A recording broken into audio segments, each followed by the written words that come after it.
নমস্কার বন্ধুরা, সবাই কেমন আছেন? শম্পার খাবার ঘরে আপনাদের স্বাগত। আবারও আমি আর একটা রেসিপি নিয়ে চলে এসেছি, পনিরের রেসিপি।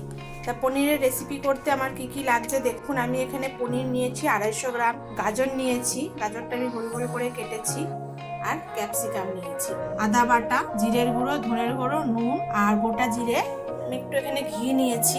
আর এখানে মশলা হিসাবে আমি টমেটো নিয়েছি আধখানা, একটা লঙ্কা, কাজু বাদাম 10-12টা কাজু বাদাম, অল্প একটু চাল মগজ আর 2 চামচ পোস্ত, আর লাগবে স্বাদ মতো নুন। তা আমি রান্নাটা কিভাবে করছি আপনারা দেখুন।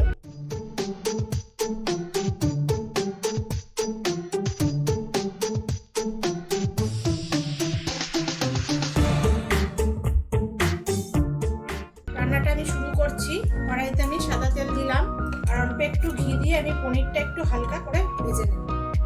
অল্প একটু ঘি দিব, তার আগে আমি একটু নুন দিয়ে দেবো তেলে, তাহলে পনিরটা লেগে যাবে না।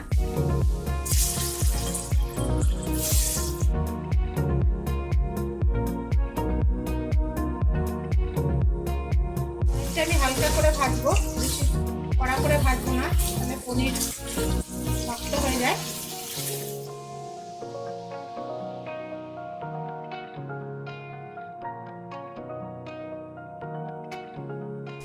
পনিরটা আমার হালকা করে ভাজা হয়ে গেছে, আমি এবার তুলে নিচ্ছি।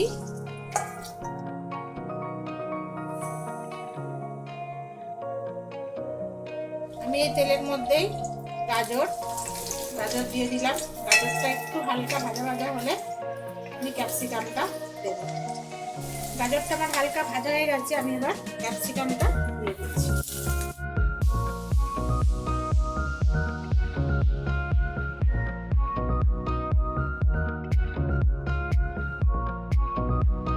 একটু নুন দিয়ে দিচ্ছি। ক্যাপসিকাম আর গাজরটা আমার হালকা করে ভাজা হয়ে গেছে, আমি এবার এটা তুলে নিচ্ছি।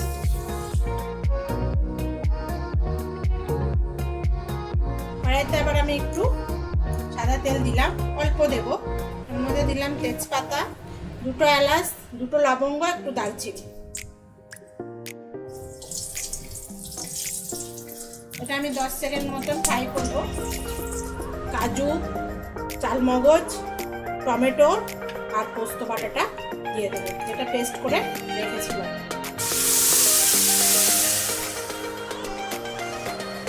পেস্টটা দিয়ে দিয়েছি। আমি এর মধ্যে এবার কয়েকটি মশলা দেব। 1/2 চামচ আদা বাটা, 1/2 চামচ জিরের গুঁড়ো, 1/2 চামচ ধনের গুঁড়ো। আমি এবার এগুলো ভালো করে কষাবো। আমি দিয়ে দেবো পরিমাণ মতো নুন। আমি ক্যাপসিকাম গাজর ভাজার সময় নুন দিয়েছিলাম, সেই বুঝে পরিমাণ মতো লবণ দিলাম। এর মধ্যে আমি একটু মিষ্টিও দেবো। মশলাটা আমার একটু কষাতে হবে। One eternity later. তো দেখুন আমার মশলাটা কষানো হয়ে গেছে, মশলা দিয়ে তেল ছেড়ে দিয়েছে। আমি এবার এর মধ্যে গাজর আর ক্যাপসিকামটা দিয়ে দেবো।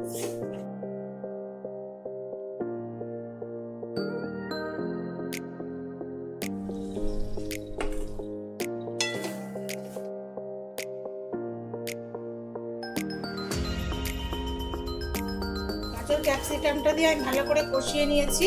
এবার আমি এতে পরিমাণ মতো জল দিয়ে দিচ্ছি।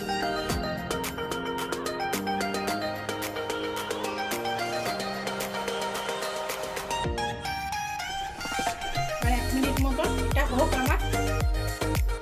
1 minute 37 seconds later.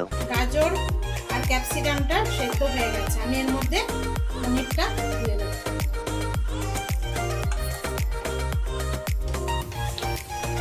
পনিরটা দিয়ে দিলাম, এটা দিয়ে আবার আমি 1 মিনিট মতো রেখে দেবো। 1 eternity later. দেখুন পনিরটা আমার সম্পূর্ণ রেডি।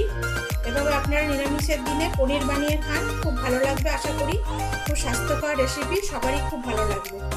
আমার ভিডিওটা ভালো লাগলে অবশ্যই চ্যানেলটা লাইক করবেন, কমেন্ট করবেন, সাবস্ক্রাইব করে দেবেন। সবাই খুব ভালো থাকবেন, ধন্যবাদ।